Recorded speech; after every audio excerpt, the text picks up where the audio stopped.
ವಿಶ್ವ ಒಕ್ಕಲಿಗರ ಸಂಸ್ಥಾನ ಮಠಕ್ಕೆ ನಾನು ಅಶ್ವಥ್ ನಾರಾಯಣ್ ಅವರು, ನಮ್ಮ ಮಹಾನಗರ ಪಾಲಿಕೆ ಸದಸ್ಯರು ಉಮೇಶ್ ಅವರು ಮತ್ತು ಲಕ್ಷ್ಮೀಕಾಂತ್ ಅವರು ನಾವೆಲ್ಲ ಬಂದಿದ್ದೀರಿ. ಸ್ವಾಮೀಜಿಗೆ ಒಂದು ಧೈರ್ಯ ಹೇಳುವಂಥ ಒಂದು ಕೆಲಸ ಮತ್ತು ಸಮಾಜದ ಜೊತೆ, ಈ ಒಕ್ಕಲಿಗ ಸಮಾಜದ ಜೊತೆ ನಾವಿದ್ದೀರಿ ಅನ್ನೋ ಮಾತನ್ನು ಕೂಡ ಸ್ಪಷ್ಟವಾಗಿ ನಾನು ಗುರುಗಳಿಗೆ ಹೇಳಿದ್ದೀನಿ. ಅವರು ಈ ವಕ್ಫ್ ಬೋರ್ಡ್ ಅನ್ನೋ ಒಂದು ಮಹಾಮಾರಿ, ಒಂದು ತಿಮಿಂಗಲ, ಒಂದು ಕ್ಯಾನ್ಸರ್, ಇದು ಇಡೀ ರಾಜ್ಯವ್ಯಾಪಿ ರೈತರ ಜಮೀನನ್ನು ನುಂಗ್ತಾ ಇದೆ. ಮಠ ಮಂದಿರಗಳ ಜಮೀನನ್ನು ನಮ್ಮದು ಅಂತೇಳಿ ಈ ಜಮೀರ್ ಅಹಮದ್ ಅವರು ದಬ್ಬಾಳಿಕೆ ಮಾಡಿ ಪ್ರತಿ ಜಿಲ್ಲೆಗೆ ಹೋಗಿ ಪಾಣಿಗಳನ್ನು ಬದಲಾವಣೆ ಮಾಡಿದ್ರು. ಅದರ ವಿರುದ್ಧ ಒಂದು ಹೋರಾಟ. ಅವರು ರೈತರಿಗೆ ಆಗ್ತಾ ಇರೋವಂಥ ಅನ್ಯಾಯ, ಹಿಂದೂಗಳಿಗೆ ಆಗ್ತಾ ಇರೋ ಅನ್ಯಾಯ, ಇದರ ಬಗ್ಗೆ ಅವರು ಅವರ ಭಾವನೆಗಳನ್ನು ವ್ಯಕ್ತ ಮಾಡಿದ್ದಾರೆ. ಅದಾದಮೇಲೆ ಅದೇನಾದರೂ ಕಾನೂನು ಪ್ರಕಾರ ತಪ್ಪಿದರೆ ಅದು ಕ್ಷಮೆಯನ್ನು ಕೂಡ ಕೇಳಿದ್ದಾರೆ. ಇಷ್ಟಾದ ಮೇಲೂ ಕೂಡ ಯಾರೋ ಅವನು ಮುಸಲ್ಮಾನ್ ಒಬ್ಬ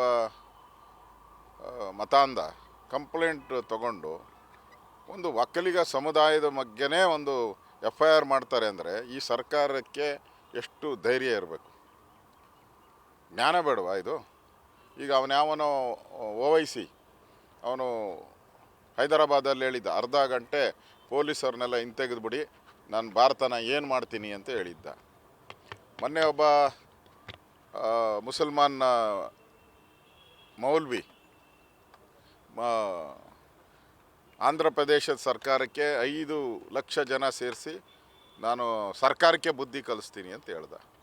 ಅದಾದಮೇಲೆ ಸುಪ್ರೀಂ ಕೋರ್ಟು ಹೇಳಿಕೆಗಳೇನು ಬರ್ತಾ ಇದೆ, ತೀರ್ಪುಗಳು, ಅದಕ್ಕೇನು ನಾನು ಬೆಲೆ ಕೊಡಲ್ಲ, ಇಲ್ಲಿರೋ ರಸ್ತೆಗಳೆಲ್ಲ ಮುಸಲ್ಮಾನರದೇ ಅಂತೇಳಿ ಕೊಟ್ಟಿದ್ದ. ಇಷ್ಟಕ್ಕೆ ನೀವು ಯಾಕೆ ಅವ್ರ ಮೇಲೆ ಏನು ಕ್ರಮ ತೆಗೆದುಕೊಂಡಿಲ್ಲ? ಕರ್ನಾಟಕ ಸರ್ಕಾರ ಸುಮೋಟೋ ಕೇಸ್ ತೊಗೊಬೇಕಾಯ್ತು ಅವ್ರ ಮೇಲೆಲ್ಲ, ಅವ್ರ ಮೇಲೆ ಯಾಕೆ ತೊಗೊಂಡಿಲ್ಲ? ದೇವೇಗೌಡರ ಆಸ್ತಿನೆಲ್ಲ ಖರೀದಿ ಮಾಡ್ತೀನಿ ಅಂದರು, ಅವ್ರ ಮೇಲೆ ಯಾಕೆ ಕ್ರಮ ತೆಗೆದುಕೊಂಡಿಲ್ಲ? ಕುಮಾರಸ್ವಾಮಿನ ಕರಿಯ ಅಂತ ಹೇಳಿದ್ರು, ಅದರ ಮೇಲೆ ಯಾಕೆ ಕ್ರಮ ತೆಗೆದುಕೊಂಡಿಲ್ಲ ಸುಮೋಟೋ? ಸ್ವಾಮೀಜಿಯವರು ರೈತರಿಗೆ ಆಗ್ತಾ ಇರೋವಂಥ ಅನ್ಯಾಯಕ್ಕೆ ಒಂದು ಪ್ರತಿಭಟನೆ ರೂಪವಾಗಿ ಮಾತಾಡಿದ್ದಾರೆ. ಅದು ಕಾನೂನು ಪ್ರಕಾರ ತಪ್ಪಿದ್ದರೆ ತಪ್ಪು ಅಂತ ಹೇಳಿದ್ದಾರೆ. ಇಷ್ಟಕ್ಕೆ ನೀವು ಅವ್ರನ್ನ ನೋಟಿಸ್ ಕೊಡೋವಂಥದ್ದು, ಬಂಧಿಸೋವಂಥ ಪ್ರಯತ್ನ ಮಾಡ್ತಕ್ಕಂಥದ್ದು ಇದು ಹೇಯ ಕೃತ್ಯ. ಈ ಸರ್ಕಾರ ನಿರಂತರವಾಗಿ ಒಕ್ಕಲಿಗರ ವಿರೋಧಿಯಾಗಿ ಕೆಲಸ ಮಾಡ್ತಾ ಇದೆ ಅನ್ನೋದು ಸ್ಪಷ್ಟವಾಗಿ ಅರ್ಥ ಆಗ್ತಾ ಇದೆ. ಅದರಿಂದ ನಾವು ಈ ಸಮಾಜದ ಅಲ್ಲಿ ಹುಟ್ಟಿದ್ದೀರಿ, ನಾವು ಕೂಡ ಒಕ್ಕಲಿಗ ಸಮಾಜದಲ್ಲಿ ಹುಟ್ಟಿದ್ದೀರಿ. ನಾವು ಹಿಂದೂ ಧರ್ಮ ಪಾಲನೆ ಮಾಡುವಂಥವ್ರು. ಆ ದೃಷ್ಟಿಯಿಂದ ನಾವು ಮಠಕ್ಕೆ ಬಂದು ಸ್ವಾಮೀಜಿಗಳಿಗೆ ಒಂದು ಧೈರ್ಯ ತುಂಬಿದ್ದೀರಿ, ನಾವು ನಿಮ್ಮ ಜೊತೆ ಇದ್ದೀರಿ. ಈ ದುರುಳ ಕಾಂಗ್ರೆಸ್ ಅವ್ರು ಏನಾದರೂ ಮುಟ್ಟುವಂಥ ಪ್ರಯತ್ನವನ್ನು ಮಾಡಿದ್ರೆ ಈ ಜನಾಂಗ ತಿರುಗಿ ಬೀಳುತ್ತೆ ಅನ್ನೋದನ್ನು ಎಚ್ಚರಿಕೆಯನ್ನು ಕೂಡ ಈ ಸರ್ಕಾರಕ್ಕೆ ನಾನು ಕೊಡ್ತಾಯಿದ್ದೀನಿ.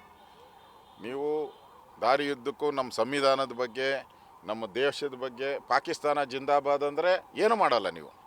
ವಿಧಾನಸೌಧದಲ್ಲಿ ಪಾಕಿಸ್ತಾನ ಜಿಂದಾಬಾದ್ ಅಂದ್ರಿ, ಏನು ಮಾಡಿದ್ರಿ ನೀವು? ಅವ್ರ ಮೇಲೆ ಏನು ಕ್ರಮ ತೆಗೆದುಕೊಳ್ರಿ? ಒಬ್ಬ ರಾಜ್ಯಸಭಾ ಸದಸ್ಯ ಕರ್ಕೊಂಬಂದಿದ್ದು, ರಾಜ್ಯಸಭಾ ಸದಸ್ಯ, ಅವನ ಮೇಲೆ ಏನು ಕ್ರಮ ತೆಗೆದುಕೊಳ್ತೀರಿ? ಏನು ಕ್ರಮ ತೆಗೆದುಕೊಂಡಿಲ್ಲ. ವಿಧಾನಸೌಧದಲ್ಲೇ ಪಾಕಿಸ್ತಾನ ಜಿಂದಾಬಾದ್ ಅಂದರೂ ಕ್ರಮ ತೆಗೆದುಕೊಂಡಿಲ್ಲ ನೀವು. ಇಲ್ಲಿ ಸ್ವಾಮೀಜಿಯವರು ಒಂದು ಹೇಳಿಕೆ ಕೊಟ್ಟರೆ ಅವ್ರಿಗೆ ನೋಟಿಸ್ ಕೊಡ್ತೀರಿ ಅಂದರೆ ನಾಚಿಕೆ ಆಗಲ್ವ ನಿಮ್ಮ ಸರ್ಕಾರಕ್ಕೆ, ಕಾಂಗ್ರೆಸ್ ಸರ್ಕಾರಕ್ಕೆ? ಏನು ಮಾನ ಮರ್ಯಾದೆ ಇರೋವಂಥ ಸರ್ಕಾರನ? ಅದಕ್ಕೆ ಈ ಥರ ಗೊಡ್ಡು ಬೆದರಿಕೆಗಳಿಗೆಲ್ಲ, ನಿಮ್ಮ ನೋಟಿಸು ಈ ಥರಕ್ಕೆಲ್ಲ ಗೊಡ್ಡು ಬೆದರಿಕೆಗಳಿಗೆಲ್ಲ ಬಗ್ಗಲ್ಲ. ಇಡೀ ಸಮಾಜ ಅವ್ರ ಜೊತೆ ನಿಲ್ತೀರಿ, ಮಠದ ಜೊತೆ ನಿಲ್ತೀರಿ. ಅವ್ರು ಈಗಾಗಲೇ ಅವ್ರು ಏನು ಹೇಳಿದಾರೋ ಅದಕ್ಕೆ ವಿಷಾದ ವ್ಯಕ್ತ ಮಾಡಿದ್ದಾರೆ. ಇಲ್ಲಿಗೆ ಅದನ್ನು ಮುಕ್ತಾಯ ಮಾಡಿದ್ರೆ ಸರಿ, ಇದನ್ನು ಮುಂದುವರಿಸಿದ್ರೆ ಇಡೀ ಸಮಾಜ ಇವ್ರ ವಿರುದ್ಧ ಹೋರಾಟವನ್ನು ಮಾಡ್ತೀರಿ ಅನ್ನೋ ಮಾತನ್ನು, ಎಚ್ಚರಿಕೆಯನ್ನು ನಾವು ಕೊಡ್ತಾ ಇದ್ದೀವಿ. DK ಶಿವಕುಮಾರ್ ಅವರು ಎಲ್ಲೊಂದು ಕಡೆ ಸ್ವಾಮೀಜಿಯವರ ನಡೆ ಮೇಲೆ ಅಸಮಾಧಾನವನ್ನು ವ್ಯಕ್ತಪಡಿಸಿರುವಂಥದ್ದು ಕೂಡ ನೋಡಿ, DK ಶಿವಕುಮಾರ್ ಅವರು ಯಾವಾಗ ಯಾರ ಪರವಾಗಿ ಮಾತಾಡ್ತಾರೋ ಅಂತ ಗೊತ್ತಿಲ್ಲ. ಒಂದೊಂದು ಸರಿ ನಾನು ಒಕ್ಕಲಿಗ, ಒಂದು ಸರಿ ನನಗೆ ಪೆನ್ ಕೊಡಿ, ನಾನು ಸೈನ್ ಹಾಕ್ಬಿಡ್ತೀನಿ ಅಂತ ಹೇಳಿ ಮಂಡ್ಯದಾಗ ಹೋಗಿ ಹೇಳ್ತಾರೆ. ಇನ್ನೊಂದು ಕಡೆ ಅಲ್ಲಿ ಮಂಗಳೂರಲ್ಲಿ ಕುಕ್ಕರ್ ಬ್ಲಾಸ್ಟ್ ಮಾಡಿ ಹಿಂದೂಗಳನ್ನ ಕೊಲೆ ಮಾಡೋನಿಗೆ ಅವ್ರು ನಮ್ಮ ಬ್ರದರ್ ಅಂತಾರೆ. ಯಾರನ್ನ ನಂಬೋದು ಅವ್ರನ್ನ? ಒಂದು ಸರಿ ಮುಸಲ್ಮಾನರನ್ನೆಲ್ಲ ನಮ್ಮ ಬ್ರದರ್ ಅಂತಾರೆ. ಮಂಡ್ಯಕ್ಕೆ ಬಂದ ತಕ್ಷಣ ಬಂದ್ಬಿಟ್ಟು ನನಗೆ ಪೆನ್ನು ಸೈನ್ ಹಾಕೋಕ್ಕೆ ಪೆನ್ನು ಪೆನ್ಸಿಲ್ ಕೊಡಿ ಅಂತ ಕೇಳ್ತಾರೆ. ಒಕ್ಕಲಿಗರ ಹತ್ರ. ಯಾವುದನ್ನು ನಂಬೋದು ನಾವು? ಅವ್ರು ಒಂದು ಕಡೆ ಎಲ್ಲನ ನಿಲ್ಲಬೇಕು, ಇಲ್ಲ ಮುಸಲ್ಮಾನರ ಕಡೆ ನಿಲ್ಲಬೇಕು, ಇಲ್ಲ ಒಕ್ಕಲಿಗರ ಕಡೆ ನಿಲ್ಲಬೇಕು. ಅದು ಎರಡೂ ಮಾಡ್ತಾಯಿಲ್ಲ. ಅದಕ್ಕೆ ಅವರು ಸಮಯಕ್ಕೆ ತಕ್ಕಂಗೆ ವೋಟ್ ಪಾಲಿಟಿಕ್ಸ್ ಮಾಡ್ತಾವ್ರು. ಅವರು ವೋಟ್ಗೋಸ್ಕರ ಸಮಯಕ್ಕೆ ತಕ್ಕಂತೆ ಅವರು ತಮ್ಮ ಮಾತುಗಳ ಬದಲಾವಣೆ ಮಾಡ್ತಾರೆ. ನಮ್ಮದೇನೂ ಇಲ್ಲ. ನಾವು ಪಕ್ಕಾ ಹಿಂದೂಗಳು, ಪಕ್ಕಾ ಒಕ್ಕಲಿಗ, ಪಕ್ಕ. ಅದರಲ್ಲಿ ನಾವು ಬ್ರದರ್ಸು, ಅವ್ರನ್ನ ಬ್ರದರು ಸಿಸ್ಟರು ಯಾವುದೂ ಇಲ್ಲ ನಮ್ಮ ಹತ್ರ. ನಮ್ಗೆ ಬ್ರದರ್ ಎಲ್ಲ ಇರೋದು ಹಿಂದೂಗಳೇ. ಬ್ರದರ್ ಇರೋರೆಲ್ಲ, ಸಿಸ್ಟರ್ ಇರೋದೆಲ್ಲ ಒಕ್ಕಲಿಗರೇ. ಈ ಸಮುದಾಯ ಏನು ಸಣ್ಣ ಸಮುದಾಯ ಏನಲ್ಲ. ಈ ಸಮುದಾಯ ಕೆಂಗಲ್ಲ ಹನುಮಂತ ಅಂಥವರು, SM ಕೃಷ್ಣ ಅಂಥವರು, ದೇವೇಗೌಡರು ಅಂಥವರು ಬೆಳೆಸಿರೋ ಅಂಥ ಸಮುದಾಯ. ಈ ದೇಶದ ಪ್ರಧಾನಿಯಾಗಿದ್ದಂಥ ಸಮುದಾಯ ಇದು. ಈ ಥರ ಗೊಡ್ಡು ಬೆದರಿಕೆಗಳಿಗೆಲ್ಲ ನಾವು ಬೆಳೆಯಲ್ಲ. ನಮ್ಗೆ ಗೊತ್ತಿದೆ ಸಿದ್ದರಾಮಯ್ಯನವರು ಯಾಕೆ ಈ ಸಮಾಜದ ಬಗ್ಗೆ ಈ ಥರ ಮಾಡ್ತಾರೆ ಅನ್ನೋದು. ಸರ್ಕಾರವಾಗಿ ತಿಳಿ ಹೇಳಬೇಕಾಯ್ತು, ಪೊಲೀಸವ್ರಿಗೆ ಹೇಳಬೇಕಾಯ್ತು, ತಿಳಿ ಹೇಳಬೇಕಾಯ್ತು. ಅದು ಬಿಟ್ಬಿಟ್ಟು ನೋಟಿಸ್ ಕೊಟ್ಟವ್ರು. ಅವಾಗೆ ಕಂಪ್ಲೇಂಟ್ ಅಲ್ಲ, ನೋಟಿಸು ಕೊಟ್ಟವ್ರು. ಹೇಳಿಕೆ ಪಡೆಯೋಂಥದ್ದಕ್ಕೂ ಪ್ರಯತ್ನ ಮಾಡ್ತಾ ಇದ್ದಾರೆ. ನಮ್ಮ ಪೊಲೀಸ್ ಅಧಿಕಾರಿಗಳ ಜೊತೆನೂ ಮಾತಾಡಿದೆ ನಾನು.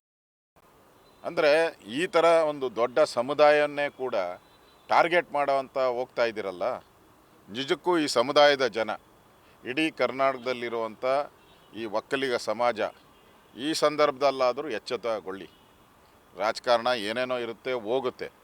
ರಾಜಕಾರಣ ಇರೋದು, ಪಾರ್ಟಿಗಳು ಬರೋದು ಹೋಗೋದು, ಅದು ಬೇರೆ. ಆದರೆ ಈ ಸಮುದಾಯ, ಅನ್ನ ಕೊಡುವಂಥ ಒಕ್ಕಲಿಗ ಸಮುದಾಯ, ಈ ಸಮುದಾಯ ಪರ್ಮನೆಂಟು. ಈ ರಾಜ್ಯದ ಒಕ್ಕಲಿಗ ಸಮುದಾಯದವರು ಎಚ್ಚರಗೊಳ್ಳಿ, ಎಚ್ಚರಗೊಳ್ಳಿ, ಎಚ್ಚರಗೊಳ್ಳಿ. ಈ ಥರ ನಮ್ಮ ಸಮುದಾಯದ ಬಗ್ಗೆನೇ ಈ ಥರ ಸರ್ಕಾರ ನಡವಳಿಕೆ, ವಿಷಾದ ವ್ಯಕ್ತ ಮಾಡಿದ ಮೇಲೂ ಅವ್ರ ನಡವಳಿಕೆ ಮಾಡ್ತಾ ಇರೋದು ನೋಡಿದ್ರೆ ಇದು ದ್ವೇಷ ಅಲ್ದಿರ ಇನ್ನೇನೈತೆ ಇದು. ಅದರಿಂದ ಏನಾದರೂ ಅವರು ಆರೋಗ್ಯನೂ ಸರಿ ಇಲ್ಲ, ಅವರಿಗೆ 80 ವರ್ಷದ ಮೇಲ್ಪಟ್ಟಾಗಿದೆ.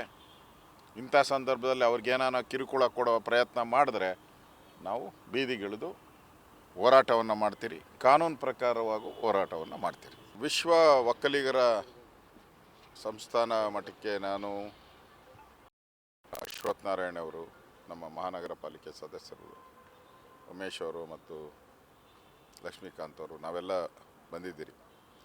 ಸ್ವಾಮೀಜಿಗೆ ಒಂದು ಧೈರ್ಯ ಹೇಳುವಂಥ ಒಂದು ಕೆಲಸ ಮತ್ತು ಸಮಾಜದ ಜೊತೆ, ಈ ಒಕ್ಕಲಿಗ ಸಮಾಜದ ಜೊತೆ ನಾವಿದ್ದೀರಿ ಅನ್ನೋ ಮಾತನ್ನು ಕೂಡ ಸ್ಪಷ್ಟವಾಗಿ ನಾನು ಗುರುಗಳಿಗೆ ಹೇಳಿದ್ದೀನಿ.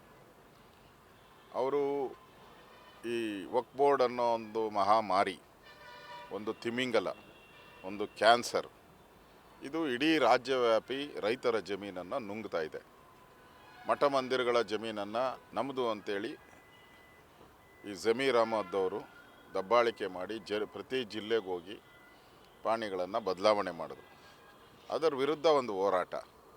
ಅವರು ರೈತರಿಗೆ ಆಗ್ತಾ ಇರೋವಂಥ ಅನ್ಯಾಯ, ಹಿಂದೂಗಳಿಗೆ ಆಗ್ತಾ ಇರೋ ಅನ್ಯಾಯ, ಇದರ ಬಗ್ಗೆ ಅವರು ಅವರ ಭಾವನೆಗಳನ್ನು ವ್ಯಕ್ತ ಮಾಡಿದ್ದಾರೆ.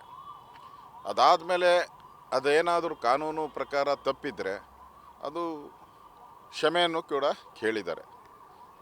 ಇಷ್ಟಾದ ಮೇಲೂ ಕೂಡ ಯಾರೋ ಅವನು ಮುಸಲ್ಮಾನ್ ಒಬ್ಬ ಮತಾಂಧ ಕಂಪ್ಲೇಂಟ್ ತಗೊಂಡು ಒಂದು ಒಕ್ಕಲಿಗ ಸಮುದಾಯದ ಬಗ್ಗೆನೇ ಒಂದು FIR ಮಾಡ್ತಾರೆ ಅಂದರೆ ಈ ಸರ್ಕಾರಕ್ಕೆ ಎಷ್ಟು ಧೈರ್ಯ ಇರಬೇಕು, ಜ್ಞಾನ ಬೇಡವಾ ಇದು? ಈಗ ಅವನ್ಯಾವನೋ OIC ಅವನು ಹೈದರಾಬಾದಲ್ಲಿ ಹೇಳಿದ್ದ, ಅರ್ಧ ಗಂಟೆ ಪೊಲೀಸರನ್ನೆಲ್ಲ ಹಿಂತೆಗೆದುಬಿಡಿ, ನಾನು ಭಾರತನ ಏನು ಮಾಡ್ತೀನಿ ಅಂತ ಹೇಳಿದ್ದ. ಮೊನ್ನೆ ಒಬ್ಬ ಮುಸಲ್ಮಾನ್ ಮೌಲ್ವಿ ಆಂಧ್ರ ಪ್ರದೇಶದ ಸರ್ಕಾರಕ್ಕೆ 5 ಲಕ್ಷ ಜನ ಸೇರಿಸಿ ನಾನು ಸರ್ಕಾರಕ್ಕೆ ಬುದ್ಧಿ ಕಲಿಸ್ತೀನಿ ಅಂತ ಹೇಳ್ದ. ಅದಾದಮೇಲೆ ಸುಪ್ರೀಂ ಕೋರ್ಟು ಹೇಳಿಕೆಗಳೇನು ಬರ್ತಾ ಇದೆ, ತೀರ್ಪುಗಳು, ಅದಕ್ಕೇನು ನಾನು ಬೆಲೆ ಕೊಡಲ್ಲ, ಇಲ್ಲಿರೋ ರಸ್ತೆಗಳೆಲ್ಲ ಮುಸಲ್ಮಾನರದೇ ಅಂತೇಳಿ ಕೊಟ್ಟಿದ್ದ. ಇಷ್ಟಕ್ಕೆ ನೀವು ಯಾಕೆ ಅವ್ರ ಮೇಲೆ ಏನು ಕ್ರಮ ತೆಗೆದುಕೊಂಡಿಲ್ಲ? ಕರ್ನಾಟಕ ಸರ್ಕಾರ ಸುಮೋಟೋ ಕೇಸ್ ತೊಗೊಬೇಕಾಯ್ತು ಅವ್ರ ಮೇಲೆಲ್ಲ. ಅವ್ರ ಮೇಲೆ ಯಾಕೆ ತೊಗೊಂಡಿಲ್ಲ? ದೇವೇಗೌಡರ ಆಸ್ತಿನೆಲ್ಲ ಖರೀದಿ ಮಾಡ್ತೀನಿ ಅಂದರು, ಅವ್ರ ಮೇಲೆ ಯಾಕೆ ಕ್ರಮ ತೆಗೆದುಕೊಂಡಿಲ್ಲ? ಕುಮಾರಸ್ವಾಮಿನ ಕರಿಯ ಅಂತ ಹೇಳಿದ್ರು, ಅದರ ಮೇಲೆ ಕ್ರಮ ತೆಗೆದುಕೊಂಡಿಲ್ಲ ಸುಮೋಟೋ. ಸ್ವಾಮೀಜಿಯವರು ರೈತರಿಗೆ ಆಗ್ತಾ ಇರುವಂಥ ಅನ್ಯಾಯಕ್ಕೆ ಒಂದು ಪ್ರತಿಭಟನೆಯ ರೂಪವಾಗಿ ಮಾತಾಡಿದ್ದಾರೆ. ಅದು ಕಾನೂನು ಪ್ರಕಾರ ತಪ್ಪಿದ್ದರೆ ತಪ್ಪು ಅಂತ ಹೇಳಿದ್ದಾರೆ. ಇಷ್ಟಕ್ಕೆ ನೀವು ಅವ್ರನ್ನ ನೋಟಿಸ್ ಕೊಡುವಂಥದ್ದು, ಬಂಧಿಸುವಂಥ ಪ್ರಯತ್ನ ಮಾಡ್ತಕ್ಕಂಥದ್ದು ಇದು ಹೇಯ ಕೃತ್ಯ. ಈ ಸರ್ಕಾರ ನಿರಂತರವಾಗಿ ಒಕ್ಕಲಿಗರ ವಿರೋಧಿಯಾಗಿ ಕೆಲಸ ಮಾಡ್ತಾ ಇದೆ ಅನ್ನೋದು ಸ್ಪಷ್ಟವಾಗಿ ಅರ್ಥ ಆಗ್ತಾ ಇದೆ. ಅದರಿಂದ ನಾವು ಈ ಸಮಾಜದ ಅಲ್ಲಿ ಹುಟ್ಟಿದ್ದೀರಿ, ನಾವು ಕೂಡ ಒಕ್ಕಲಿಗ ಸಮಾಜದಲ್ಲಿ ಹುಟ್ಟಿದ್ದೀರಿ.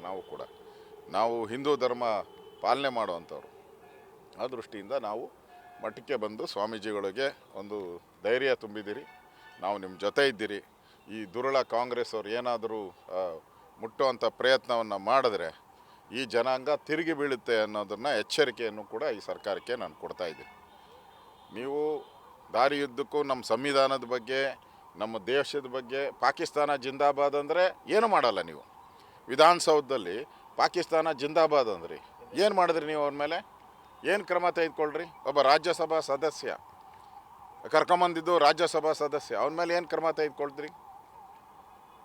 ಏನು ಕ್ರಮ ತೆಗೆದುಕೊಂಡಿಲ್ಲ. ವಿಧಾನಸೌಧದಲ್ಲೇ ಪಾಕಿಸ್ತಾನ ಜಿಂದಾಬಾದ್ ಅಂದರೂ ಕ್ರಮ ತೆಗೆದುಕೊಂಡಿಲ್ಲ. ನೀವು ಇಲ್ಲಿ ಸ್ವಾಮೀಜಿಯವರು ಒಂದು ಹೇಳಿಕೆ ಕೊಟ್ಟರೆ ಅವ್ರಿಗೆ ನೋಟಿಸ್ ಕೊಡ್ತೀರಿ ಅಂದರೆ ನಾಚಿಕೆ ಆಗಲ್ವ ನಿಮ್ಮ ಸರ್ಕಾರಕ್ಕೆ, ಕಾಂಗ್ರೆಸ್ ಸರ್ಕಾರಕ್ಕೆ? ಏನು ಮಾನ ಮರ್ಯಾದೆ ಇರೋವಂಥ ಸರ್ಕಾರನ? ಅದಕ್ಕೆ ಈ ಥರ ಗೊಡ್ಡು ಬೆದರಿಕೆಗಳಿಗೆಲ್ಲ, ನಿಮ್ಮ ನೋಟಿಸು ಈ ಥರಕ್ಕೆಲ್ಲ ಗೊಡ್ಡು ಬೆದರಿಕೆಗಳಿಗೆಲ್ಲ ಬಗ್ಗಲ್ಲ. ಇಡೀ ಸಮಾಜ ಅವ್ರ ಜೊತೆ ನಿಲ್ತೀರಿ, ಮಠದ ಜೊತೆ ನಿಲ್ತೀರಿ. ಅವ್ರು ಈಗಾಗಲೇ ಅವ್ರು ಏನು ಹೇಳಿದಾರೋ ಅದಕ್ಕೆ ವಿಷಾದ ವ್ಯಕ್ತ ಮಾಡಿದ್ದಾರೆ. ಇಲ್ಲಿಗೆ ಅದನ್ನು ಮುಕ್ತಾಯ ಮಾಡಿದ್ರೆ ಸರಿ. ಇದನ್ನು ಮುಂದುವರಿಸಿದ್ರೆ ಇಡೀ ಸಮಾಜ ಇವ್ರ ವಿರುದ್ಧ ಹೋರಾಟವನ್ನು ಮಾಡ್ತೀರಿ ಅನ್ನೋ ಮಾತನ್ನು, ಎಚ್ಚರಿಕೆಯನ್ನು ನಾವು ಕೊಡ್ತಾ ಇದ್ದಾರೆ. ಡಿ ಕೆ ಶಿವಕುಮಾರ್ ಅವರು ಎಲ್ಲೊಂದು ಕಡೆ ಸ್ವಾಮೀಜಿಯವರ ನಡೆ ಮೇಲೆ ಅಸಮಾಧಾನವನ್ನು ವ್ಯಕ್ತಪಡಿಸಿರುವಂಥದ್ದು ಕೂಡ ನೋಡಿ, ಡಿ ಕೆ ಶಿವಕುಮಾರ್ ಅವ್ರು ಯಾವಾಗ ಯಾರ ಪರವಾಗಿ ಮಾತಾಡ್ತಾರೋ ಅಂತ ಗೊತ್ತಿಲ್ಲ. ಒಂದೊಂದು ಸರಿ ನಾನು ಒಕ್ಕಲಿಗ, ಒಂದು ಸರಿ ನನಗೆ ಪೆನ್ ಕೊಡಿ, ನಾನು ಸೈನ್ ಹಾಕ್ಬಿಡ್ತೀನಿ ಅಂತ ಹೇಳಿ ಮಂಡ್ಯದಾಗ ಹೋಗಿ ಹೇಳ್ತಾರೆ. ಇನ್ನೊಂದು ಕಡೆ ಅಲ್ಲಿ ಮಂಗಳೂರಲ್ಲಿ ಕುಕ್ಕರ್ ಬ್ಲಾಸ್ಟ್ ಮಾಡಿ ಹಿಂದೂಗಳನ್ನ ಕೊಲೆ ಮಾಡೋನಿಗೆ ಅವ್ರು ನಮ್ಮ ಬ್ರದರ್ ಅಂತಾರೆ. ಯಾರನ್ನ ನಂಬೋದು ಅವ್ರನ್ನ? ಒಂದು ಸರಿ ಮುಸಲ್ಮಾನರನ್ನೆಲ್ಲ ನಮ್ಮ ಬ್ರದರ್ ಅಂತಾರೆ. ಮಂಡ್ಯಕ್ಕೆ ಬಂದ ತಕ್ಷಣ ಬಂದ್ಬಿಟ್ಟು ನನಗೆ ಸೈನ್ ಹಾಕೋಕ್ಕೆ ಪೆನ್ಸಿಲ್ ಕೊಡಿ ಅಂತ ಕೇಳ್ತಾರೆ ಒಕ್ಕಲಿಗರ ಹತ್ರ. ಯಾವುದನ್ನ ನಂಬೋದು ನಾವು? ಅವ್ರು ಒಂದು ಕಡೆ ಎಲ್ಲನ ನಿಲ್ಲಬೇಕು, ಇಲ್ಲ ಮುಸಲ್ಮಾನರ ಕಡೆ ನಿಲ್ಲಬೇಕು, ಇಲ್ಲ ಒಕ್ಕಲಿಗರ ಕಡೆ ನಿಲ್ಲಬೇಕು. ಅದು ಎರಡೂ ಮಾಡ್ತಾಯಿಲ್ಲ. ಅದಕ್ಕೆ ಅವರು ಸಮಯಕ್ಕೆ ತಕ್ಕಂಗೆ ವೋಟ್ ಪಾಲಿಟಿಕ್ಸ್ ಮಾಡ್ತಾವ್ರು. ಅವರು ವೋಟ್ಗೋಸ್ಕರ ಸಮಯಕ್ಕೆ ತಕ್ಕಂತೆ ಅವರು ತಮ್ಮ ಮಾತುಗಳ ಬದಲಾವಣೆ ಮಾಡ್ತಾರೆ. ನಮ್ಮದೇನೂ ಇಲ್ಲ. ನಾವು ಪಕ್ಕಾ ಹಿಂದೂಗಳು, ಪಕ್ಕಾ ಒಕ್ಕಲಿಗ, ಪಕ್ಕಾ. ಅದರಲ್ಲಿ ನಾವು ಬ್ರದರ್ಸ್, ಅವ್ರನ್ನ ಬ್ರದರು ಸಿಸ್ಟರು ಯಾವುದೂ ಇಲ್ಲ ನಮ್ಮ ಹತ್ರ. ನಮಗೆ ಬ್ರದರ್ ಎಲ್ಲ ಇರೋದು ಹಿಂದೂಗಳೇ. ಬ್ರದರ್ ಇರೋರೆಲ್ಲ, ಸಿಸ್ಟರ್ ಇರೋದೆಲ್ಲ ಒಕ್ಕಲಿಗರೇ. ಈ ಸಮುದಾಯ ಏನು ಸಣ್ಣ ಸಮುದಾಯ ಏನಲ್ಲ. ಈ ಸಮುದಾಯ ಕೆಂಗಲ್ಲ ಹನುಮಂತ ಅಂಥವರು, SM ಕೃಷ್ಣ ಅಂಥವರು, ದೇವೇಗೌಡರು ಅಂಥವರು ಬೆಳೆಸಿರೋ ಅಂಥ ಸಮುದಾಯ. ಈ ದೇಶದ ಪ್ರಧಾನಿಯಾಗಿದ್ದಂಥ ಸಮುದಾಯ ಇದು. ಈ ಥರ ಗೊಡ್ಡು ಬೆದರಿಕೆಗಳಿಗೆಲ್ಲ ನಾವು ಬೆಳೆಯಲ್ಲ. ನಮ್ಗೆ ಗೊತ್ತಿದೆ ಸಿದ್ದರಾಮಯ್ಯನವರು ಯಾಕೆ ಈ ಸಮಾಜದ ಬಗ್ಗೆ ಈ ಥರ ಮಾಡ್ತಾರೆ ಅನ್ನೋದು. ಸರ್ಕಾರವಾಗಿ ತಿಳಿ ಹೇಳಬೇಕಾಯ್ತು, ಪೊಲೀಸವ್ರಿಗೆ ಹೇಳಬೇಕಾಯ್ತು, ತಿಳಿ ಹೇಳಬೇಕಾಯ್ತು. ಅದು ಬಿಟ್ಬಿಟ್ಟು ನೋಟಿಸ್ ಕೊಟ್ಟವ್ರು. ಅವಾಗೆ ಕಂಪ್ಲೇಂಟ್ ಅಲ್ಲ, ನೋಟಿಸು ಕೊಟ್ಟವ್ರು. ಹೇಳಿಕೆ ಪಡೆಯೋವಂಥದ್ದಕ್ಕೂ ಪ್ರಯತ್ನ ಮಾಡ್ತಾ ಇದ್ದಾರೆ. ನಮ್ಮ ಪೊಲೀಸ್ ಅಧಿಕಾರಿಗಳ ಜೊತೆನೂ ಮಾತಾಡಿದೆ ನಾನು. ಅಂದರೆ ಈ ಥರ ಒಂದು ದೊಡ್ಡ ಸಮುದಾಯವನ್ನೇ ಕೂಡ ಟಾರ್ಗೆಟ್ ಮಾಡೋವಂಥ ಹೋಗ್ತಾ ಇದ್ದೀರಲ್ಲ. ನಿಜಕ್ಕೂ ಈ ಸಮುದಾಯದ ಜನ, ಇಡೀ ಕರ್ನಾಟಕದಲ್ಲಿರುವಂಥ ಈ ಒಕ್ಕಲಿಗ ಸಮಾಜ ಈ ಸಂದರ್ಭದಲ್ಲಾದರೂ ಎಚ್ಚೆತ್ತುಕೊಳ್ಳಿ. ರಾಜಕಾರಣ ಏನೇನೋ ಇರುತ್ತೆ, ಹೋಗುತ್ತೆ. ರಾಜಕಾರಣ ಇರೋದು, ಪಾರ್ಟಿಗಳು ಬರೋದು ಹೋಗೋದು, ಅದು ಬೇರೆ. ಆದರೆ ಈ ಸಮುದಾಯ, ಅನ್ನ ಕೊಡುವಂಥ ಒಕ್ಕಲಿಗ ಸಮುದಾಯ, ಈ ಸಮುದಾಯ ಪರ್ಮನೆಂಟು. ಈ ರಾಜ್ಯದ ಒಕ್ಕಲಿಗ ಸಮುದಾಯದವರು ಎಚ್ಚರಗೊಳ್ಳಿ. ಈ ಥರ ನಮ್ಮ ಸಮುದಾಯದ ಬಗ್ಗೆನೇ ಈ ಥರ ಸರ್ಕಾರ ನಡವಳಿಕೆ ವಿಷಾದ ವ್ಯಕ್ತ ಮಾಡಿದ ಮೇಲೂ ಅವ್ರ ನಡವಳಿಕೆ ಮಾಡ್ತಾ ಇರೋದು ನೋಡಿದ್ರೆ ಇದು ದ್ವೇಷ ಅಲ್ದಿರ ಇನ್ನೇನೈತೆ ಇದು. ಅದರಿಂದ ಏನಾದರೂ ಅವರು ಆರೋಗ್ಯನೂ ಸರಿ ಇಲ್ಲ, ಅವರಿಗೆ 80 ವರ್ಷದ ಮೇಲ್ಪಟ್ಟಾಗಿದೆ. ಇಂಥ ಸಂದರ್ಭದಲ್ಲಿ ಅವ್ರಿಗೇನಾನ ಕಿರುಕುಳ ಕೊಡೋ ಪ್ರಯತ್ನ ಮಾಡಿದ್ರೆ ನಾವು ಬೀದಿಗಿಳಿದು ಹೋರಾಟವನ್ನು ಮಾಡ್ತೀರಿ, ಕಾನೂನು ಪ್ರಕಾರವಾಗೂ ಹೋರಾಟವನ್ನು ಮಾಡ್ತೀರಿ.